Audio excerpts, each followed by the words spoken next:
Welcome to the Modern Medicine Movement Podcast. Super pumped, guys. Super grateful to be back here with you. Oh, another day, another week. And check it out behind me. The sun is shining. Never thought I'd be so excited.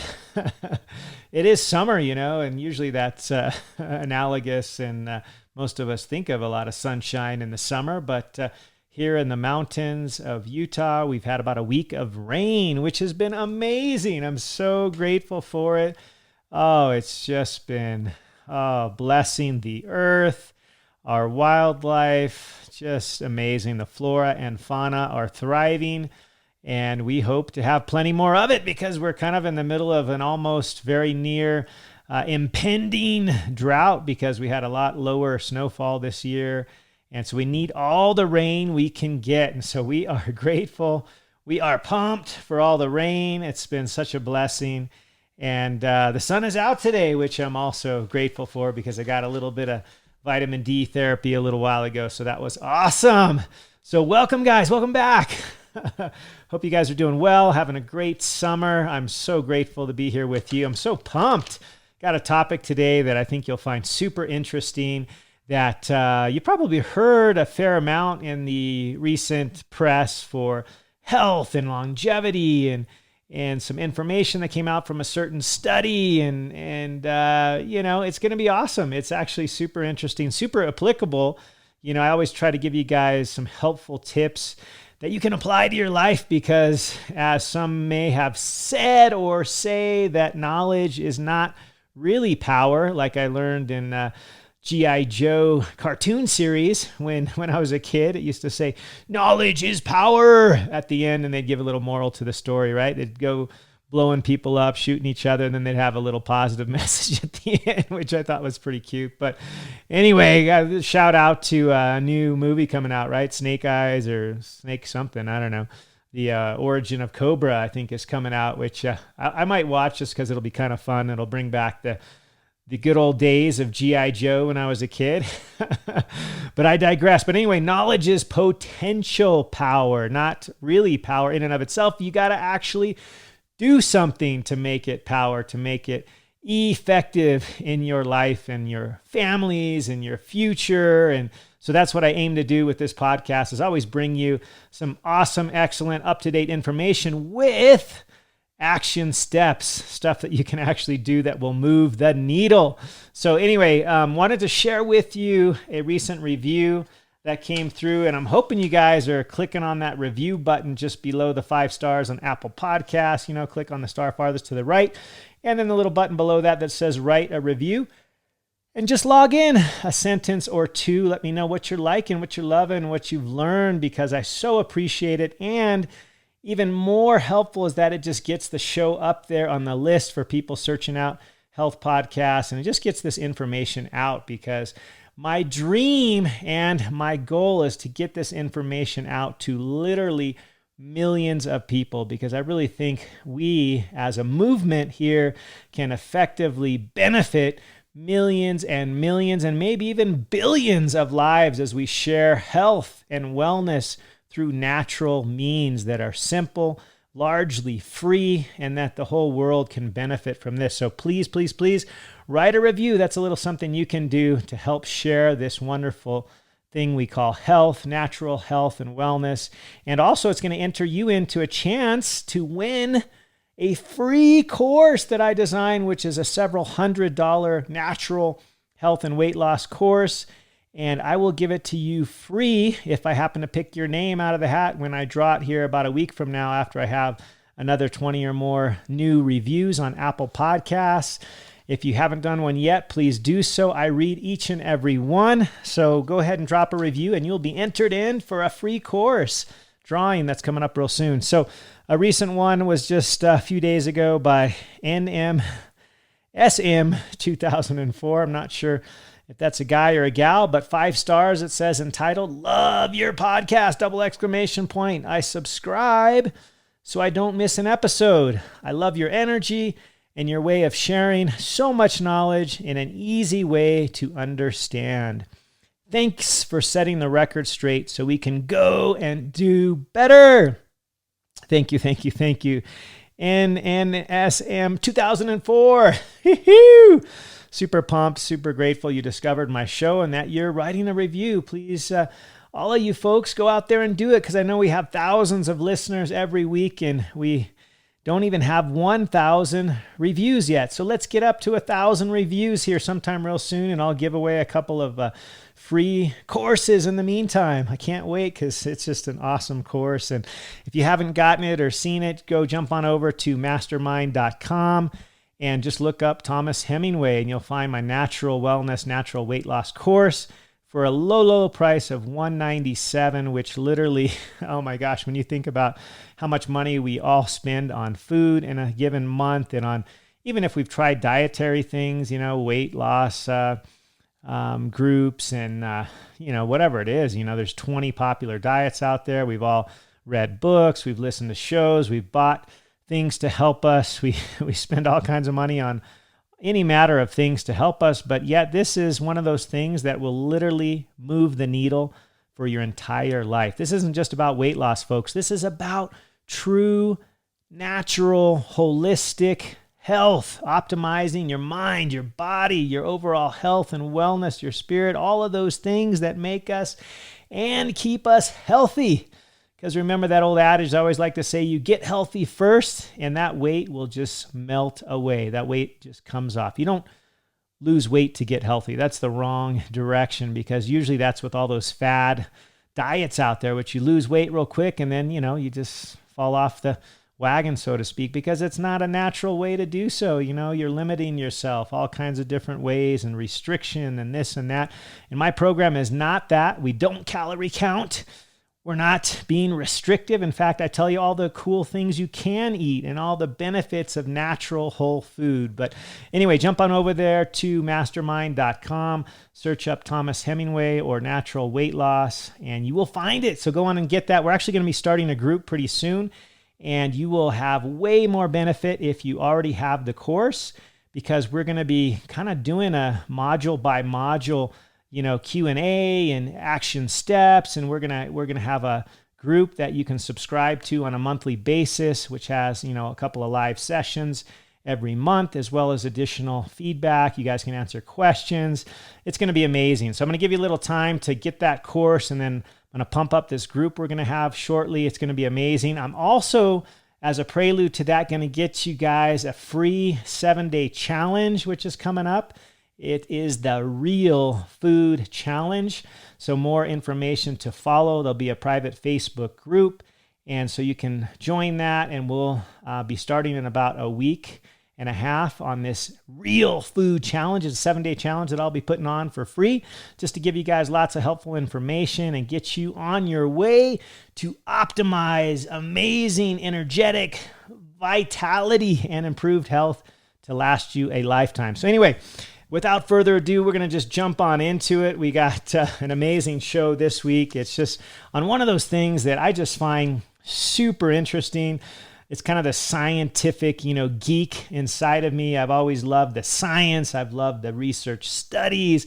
I love the mechanisms, all things that kind of paint the picture of why we are the way we are, why our human bodies work the way they do and how we can optimize them. And this isn't through, buying some particular supplement or particular one special biohack, no disrespect, but I think there's a lot of folks out there that just want that simple hack, whether it be a biohack, some kind of, specific either medicine, supplement, whatever it may be, one specific pill or multiple specific pills or supplements you can take to optimize your life, when oftentimes many of these things, in fact, the majority of this can be accomplished with just natural means, and sometimes we do need supplements because we know our soils are depleted. We've talked about that before on a few shows, and, in the famous words of many other, physicians and wellness experts in this arena that have also shared on the same, and other reports that have shown this, that our soils are depleted and all the other nonsense that we do, not we specifically, this group, because I doubt we would be doing this kind of thing, but we as a society do that to mess with our soil, the use of glyphosates and even just fertilizers, chemical fertilizers. When we think about it, those things are actually, in essence, antibiotics for the soil, antibiotics for the microflora, for that stuff that we hope to benefit from. Our gut health, if you will, is certainly affected by these non-natural pesticides and non-natural fertilizers, right? If you want real fertilizer, you just put a little, doo-doo in there, right? From chicken, cow, whatever, these so-called regenerative farms, which basically have the animals living on the land. They eat the grass, they poop on the land, and there's this amazing regenerative cycle without any added artificial, man-made, factory-made fertilizers and pesticides and all that garbage, which affects our flora, their flora, our whole environment. And so natural ways should preclude and be the foundation. So that's what I like to talk about. Occasionally there's a supplement here and there and some things that we do need to add because of these scenarios where our soils are so depleted. But by and large, most of this stuff can be learned and applied through natural means. So I hope this doesn't offend any of the biohackers out there that just want to buy a resveratrol, pill or supplement and have their age, doubled or added to with a decade or whatever. It's not quite like that. We should be able to get these kinds of things for the most part from our diet, So let's do that. Let's pursue natural above all, and let's get into it. All right. So I'm going to open with a study that I have found to not be that awesome. The methods weren't very awesome. The way that they put the data together and so-called analyzed it was not that awesome. And this is going to be interesting because I think a lot of us have heard of this study and have scratched our heads. And a lot of the health experts, longevity experts, they like to hang their hat on this one kind of lame study that was published in Cellular Metabolism in 2014, where basically they took data, they just hijacked data that was already obtained by the NHANES database. So this database is basically roughly like 12,000 people that did a 1-hour dietary survey. And then they coupled that 1-hour survey with some measurements like blood pressure, weight, and a few things like that, some lab tests. And then they followed these people for 18 or more years. And then they tried to just, get some data on things like mortality, death, in particular from things like cancer, heart disease, and so on.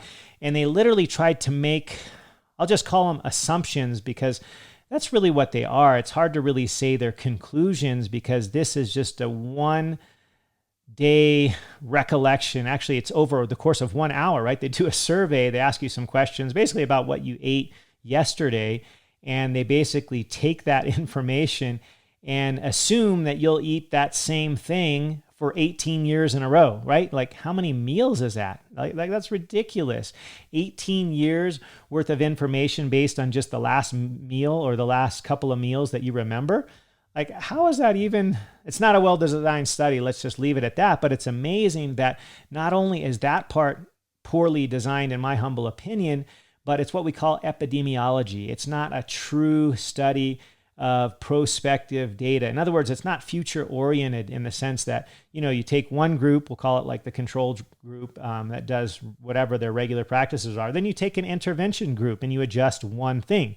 Let's say talk protein, right? We talked about protein last week. We could take a group and add to their protein daily and make them have, let's say, 30% of their calories from protein as opposed to maybe 15%. This National NHANES database suggested that I think the average protein intake was only like 16% of calories, which I think is, excuse my French, but piss poor, like pretty bad,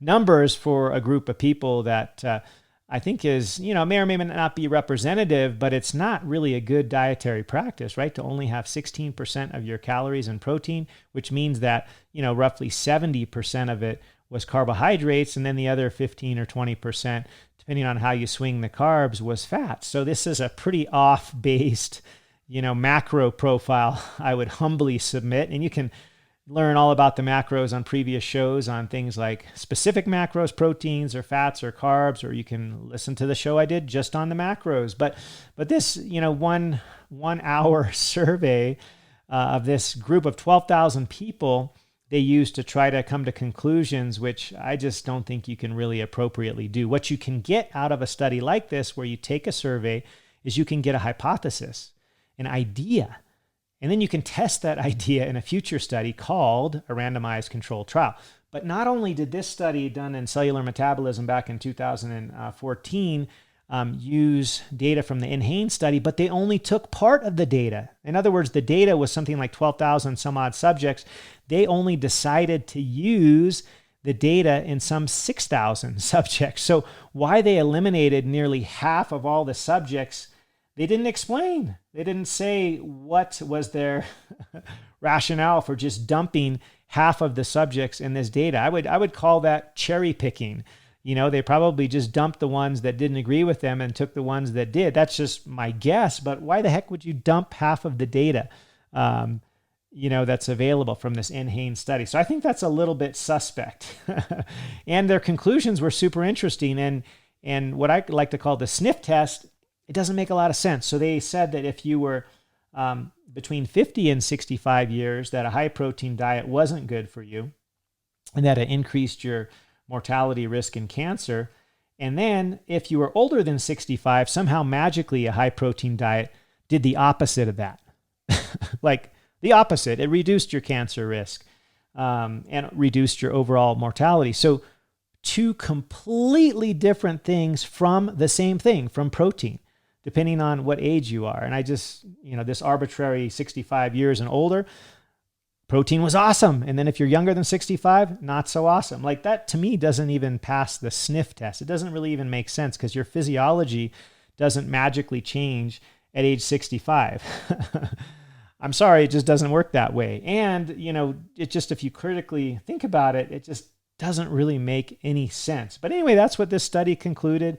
And as I would say, there's a lot of things suspect. Besides the fact they dumped half of the participants before they even analyzed the data, one of the authors happens to be, I would humbly submit, has conflict of interest because he is a part owner of one of these companies that sells a certain type of supplement. And you can get into all the details. I don't want to waste time with that, but I believe he may have had some conflicts of interest because his study, or this study, tended to support what he was selling. So I think that's a little bit of a question mark, but just how they divided these individuals, like into the low protein, the medium protein, and the high protein.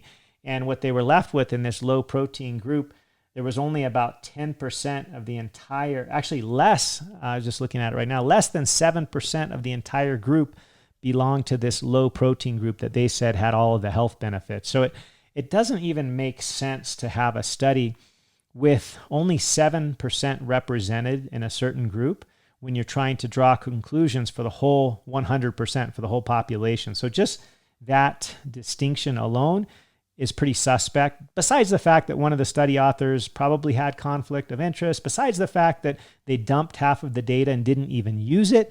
I mean, there's just a lot of, and just the fact that it's epidemiology. In fact, this is one of the biggest, I think, challenges is just the nature of the data. It's basically a survey, and then they're trying to just guess what happened based upon this one-time survey without doing an actual randomized control trial, or RCT, which is prospective, future-oriented, which you can actually draw a conclusion from. Epidemiology, you really can't draw conclusions.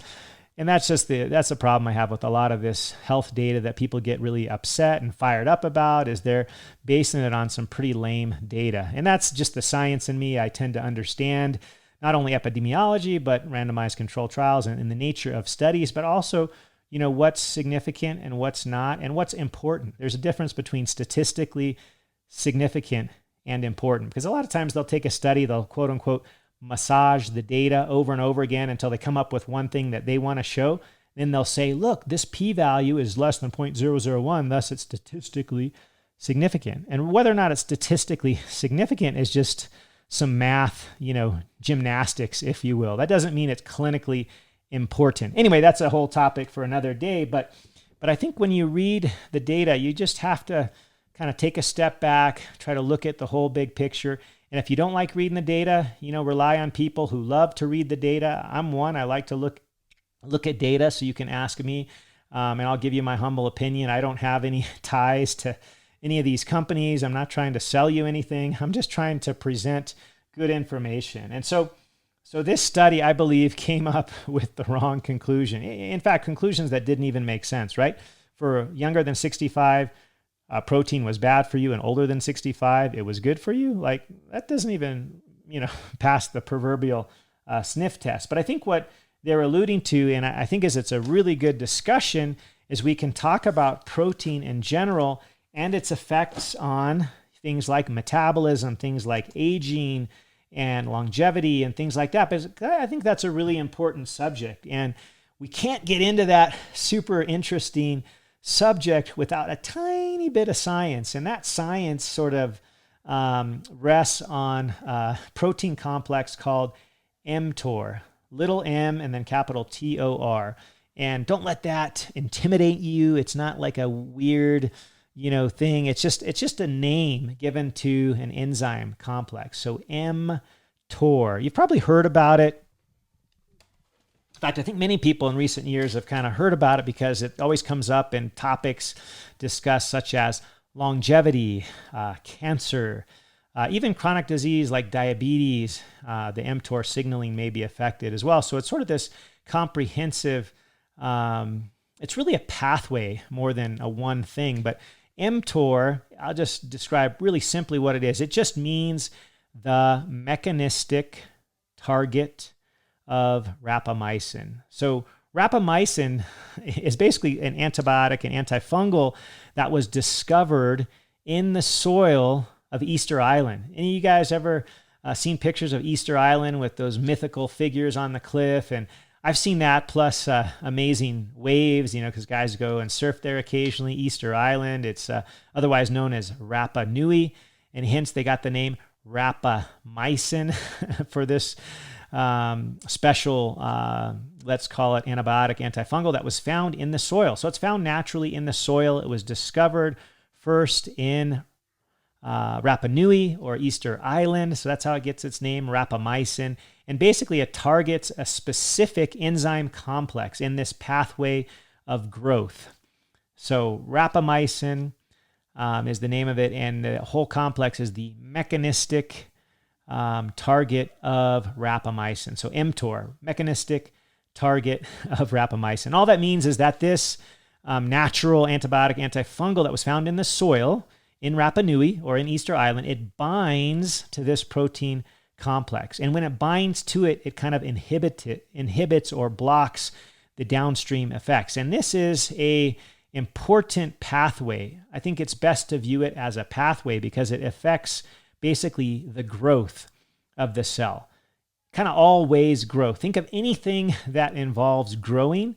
This mTOR thing, this target of rapamycin, this pathway is involved. So if you're growing muscle, for example, mTOR is activated because you want to grow muscle by adding, new muscle cells. You want to strengthen and hypertrophy the cells that are already there. And you want to grow both in new cells as well as in the size of cells. And that's on purpose if you're lifting weights and you're trying to, have anabolic activity through growth.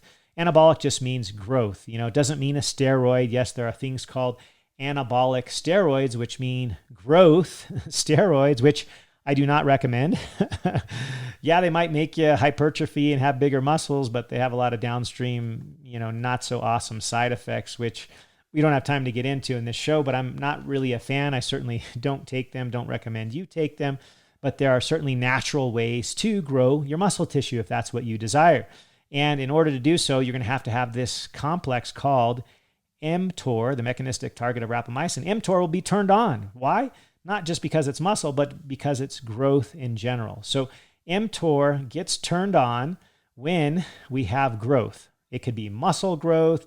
It could be fat growth. We know that if we eat too many carbohydrates, right, what happens with those carbohydrates? They quickly fill up the glycogen storage, and then most of them, 95% of them more or less, end up going into fat.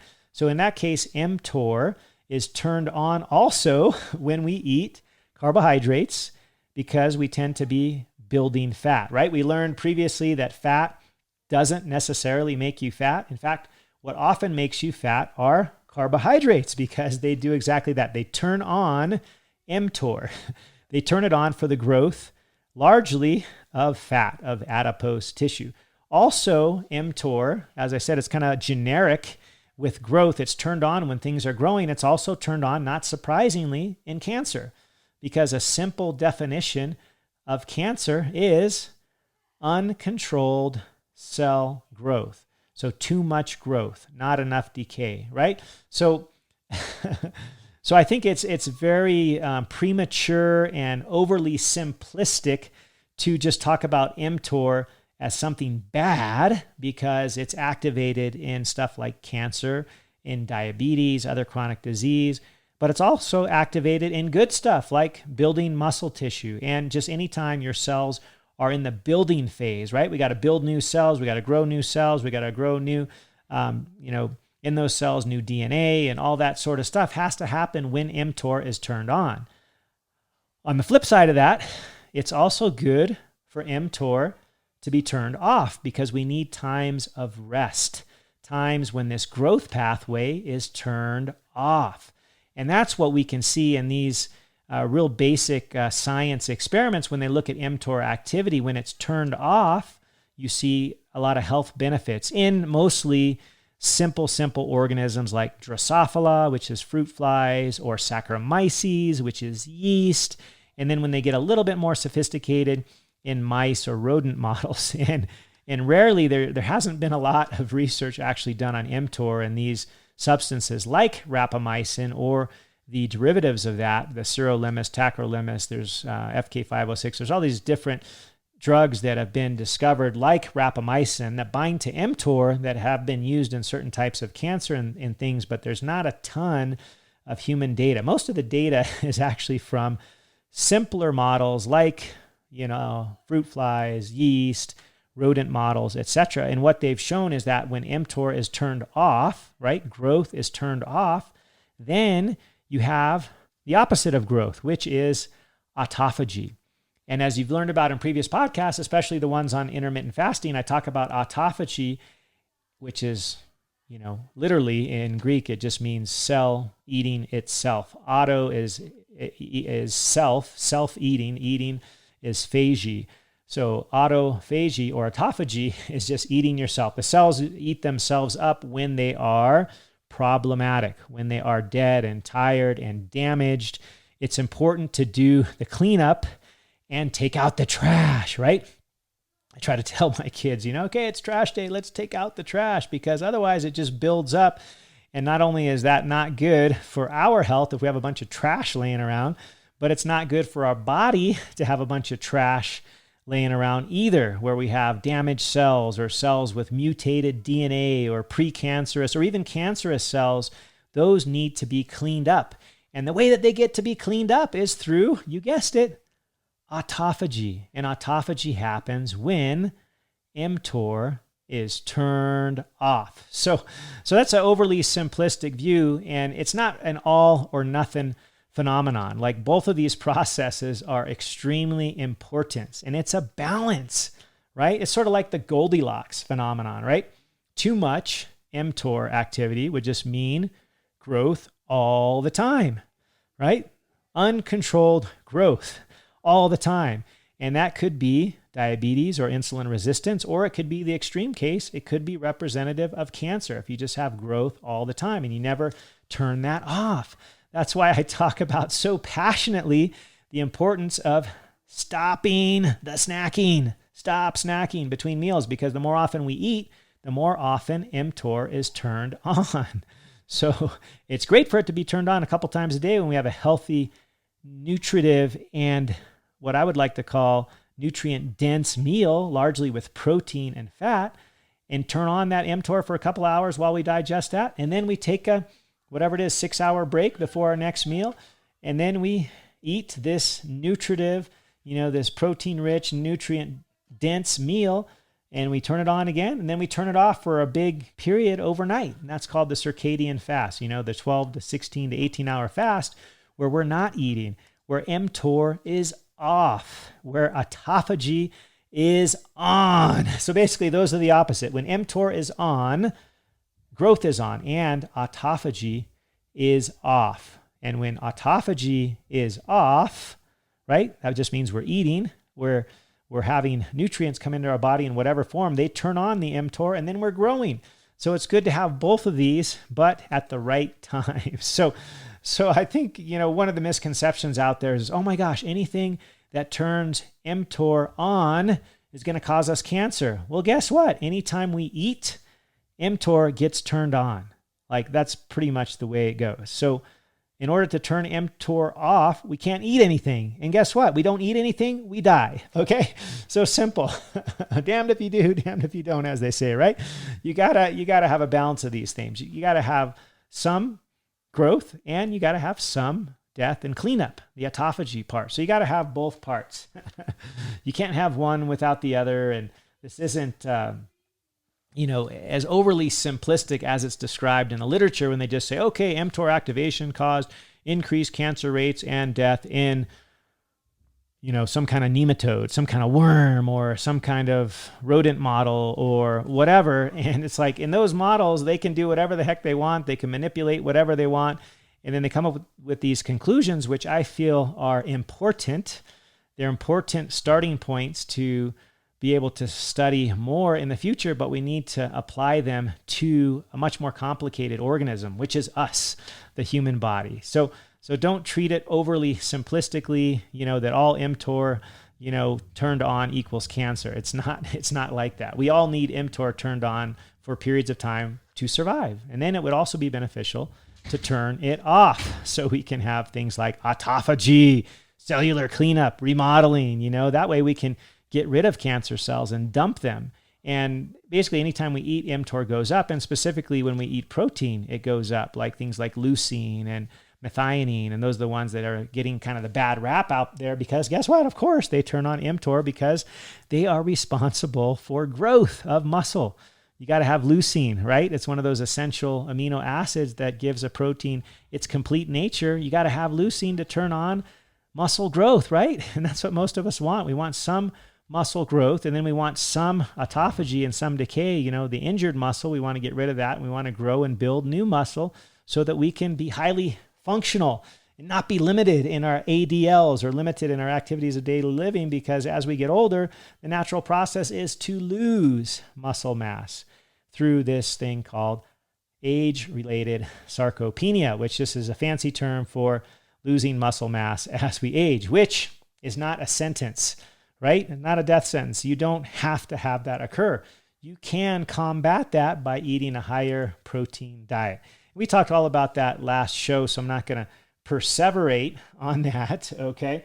But I wanted to talk a little bit about this with a little bit more perspective, because I think, as I mentioned, we overly simplify things. The data that's come out, let's say with calorie restriction in the rodent or mice model says that if you calorie restrict rats or mice, they tend to live longer. And what's interesting is they don't often tell you that when you time their meals, or in other words, when you have intermittent fasting or time restricted eating in these same rodents, you also can get the same effect of prolonging life without, the substantial potential I would say challenges that are related to a significant restriction in calories. I think it's better to eat good, high quality calories, right? Real natural food that we always talk about, but also the timing of our food is as important to what we are eating, right? The when is just as important as the what part. And I would suggest that is shown in the data, if you use intermittent fasting or time-restricted eating in the rodent model, and also in humans, that has been shown to be beneficial, healthful, and not only can it increase autophagy, but it decreases a lot of systemic and chronic diseases like diabetes, like insulin resistance, decreases risk of cancer, and promotes longevity as well through just the timing of our food,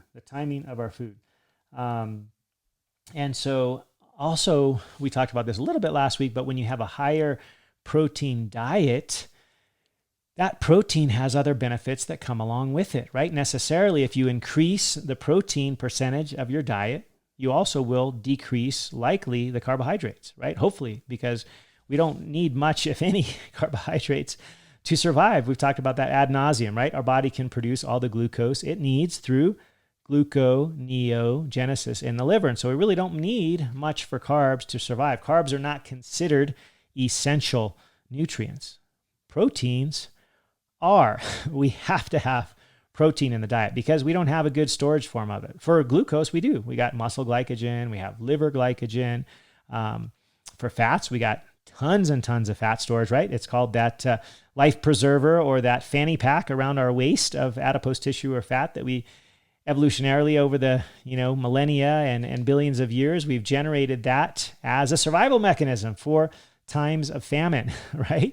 We can get through sometimes months of starvation as long as we get water or access to liquid hydration. We could literally go through months, many of us, and not eat really effectively anything because we have that fat storage. Even me, I could go a month if I had to, and I just had adequate electrolytes and hydration. I'm not planning on it, but I'm just saying, if the apocalypse comes, I'll just make sure I have plenty of hydration available, which is super important that we have good, high-quality water, which is another super important topic, which we've talked about before, and so I won't go into that. But the importance of protein is just so many-fold, right? We talked about that last week. It not only can increase our muscle mass, which will help us, so if we do want to lose weight, we can preferentially lose fat, hopefully, and not muscle if we have a more robust muscle mass. And we also can improve our satiety when we eat protein-rich foods because they are nutrient-dense.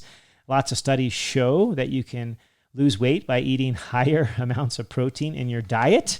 And interestingly enough, the converse of what that 2014 not-so-amazing study that I started with at the outset, high protein diets have been shown when looked at in the better quality data, which is that prospective, future-oriented, randomized controlled trials, RCTs.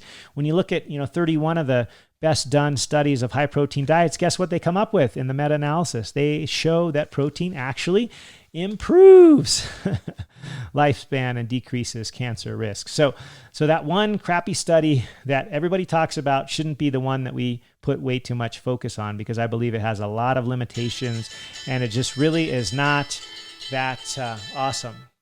And so anyway, I hope that made a little sense. But basically, there are some data too to suggest that we should look at particular populations. Like, for example, if you already have cancer, I would suggest, of course, you work with your oncologist and you take advantage of the treatments that are available, but also that you focus on diet as well, right? We know that cancer tends to feed off, you guessed it, mostly glucose or the carbohydrates.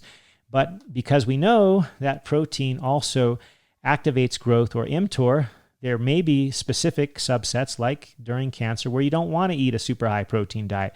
And that sort of makes sense. But by and large, protein is helpful. By and large, protein is essential, which means we need it. We got to get it from the diet. We can't just fabricate it in our bodies. We actually need those essential amino acids so that we can build protein. And everything in our body is made up of protein.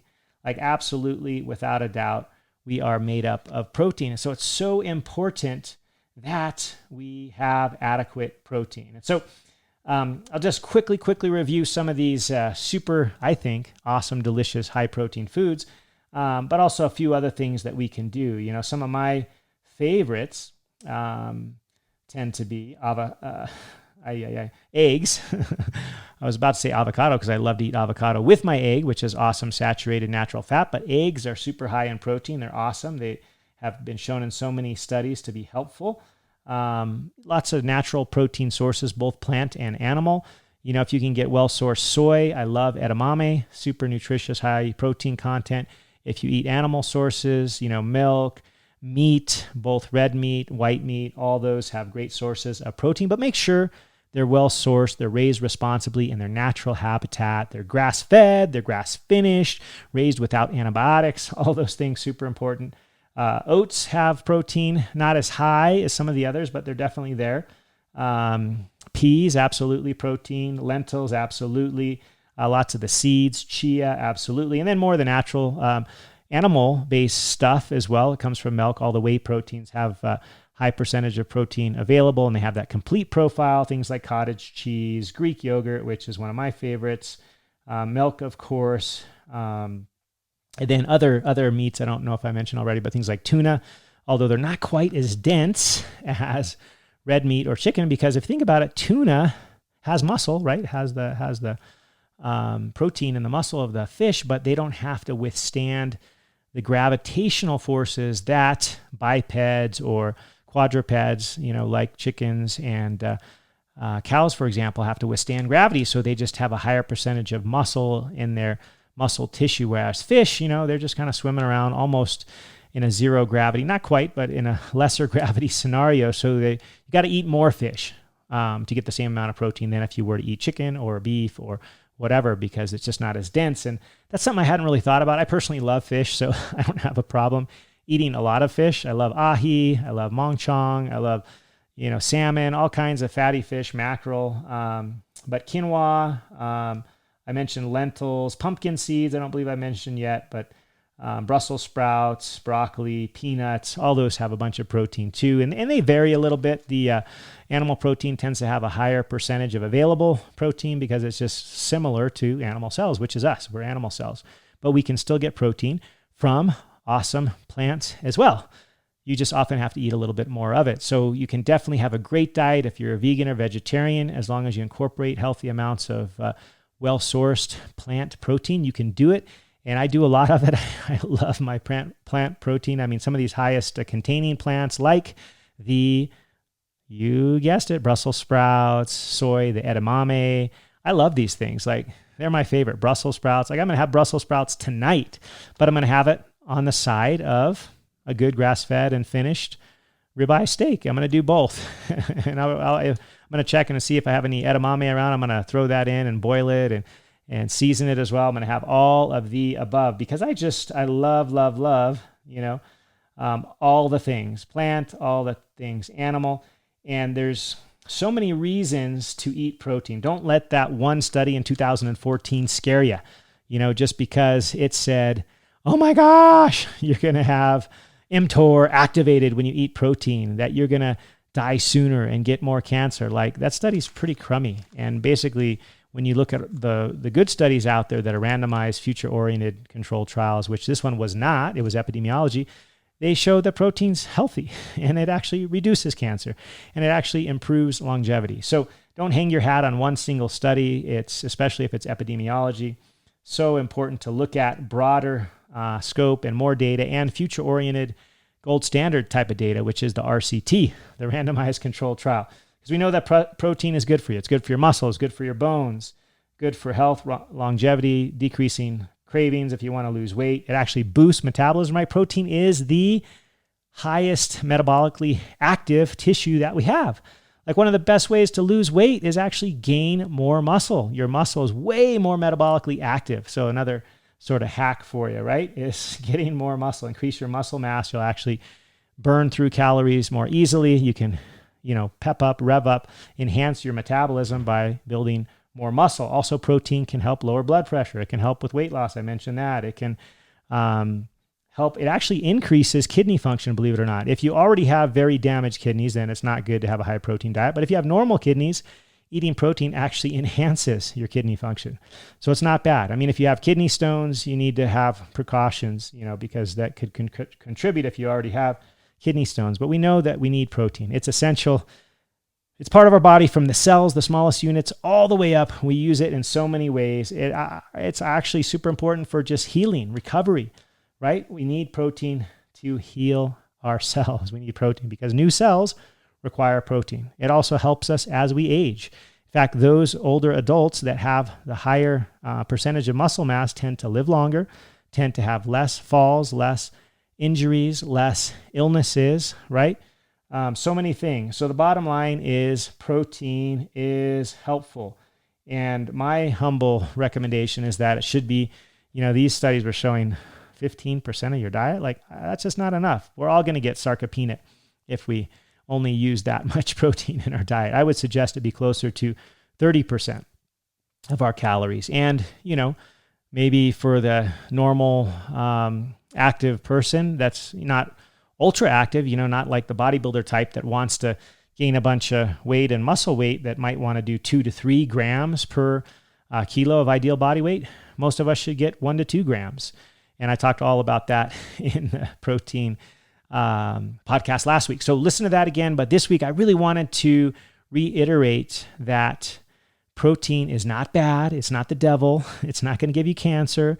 And the study that I mentioned, which is probably the most popularized one that was kind of questioning this and that maybe it would increase risk of things like cancer and early death. It's really a crappy study, and it has lots of problems, which I talked about at the beginning of the podcast. So I wouldn't hang your hat on one single, I hate to even call it a study, because really it was just a survey that they tried to extrapolate all these future kind of projections and conclusions, which really should have been only hypotheses, which they then should have studied with the right kind of gold standard study, which is the randomized control trial. So I hope that's helpful.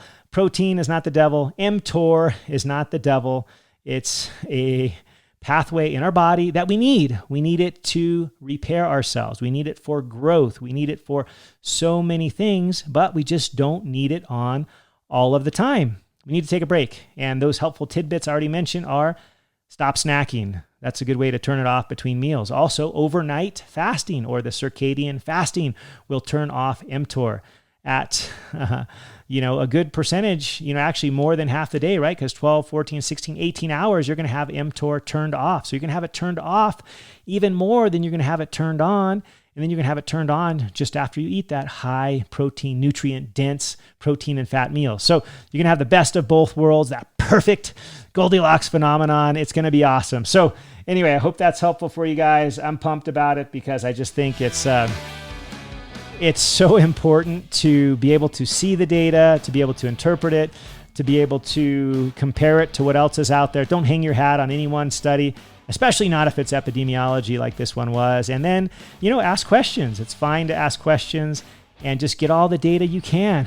Knowledge is potential power. And then act on it. Do something about it. Stop snacking. Start doing intermittent fasting. Increase the nutrient density of your meals. Eat more protein. Most of us need more protein. Some of us even a protein supplement, which I take from time to time myself. Even today, I had a protein smoothie because I'm working on building up some muscle mass. I lost a little bit. Many of you know I fractured like 5 or 6 bones in the last 12 months, which is pretty weird for me. I went my whole life having never fractured a bone, and then I broke my arm, I broke my wrist, I broke my elbow, my finger. It's crazy.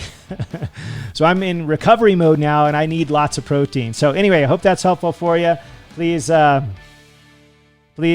this and write a review and get yourself entered into our contest to get a free health course, weight loss course, and also be looking out for our upcoming 7-day challenge, our real food challenge. So hit me up, join my group, Modern Medicine Movement Health and Wellness group on Facebook, and I'll give you all the details. So until then, a big aloha.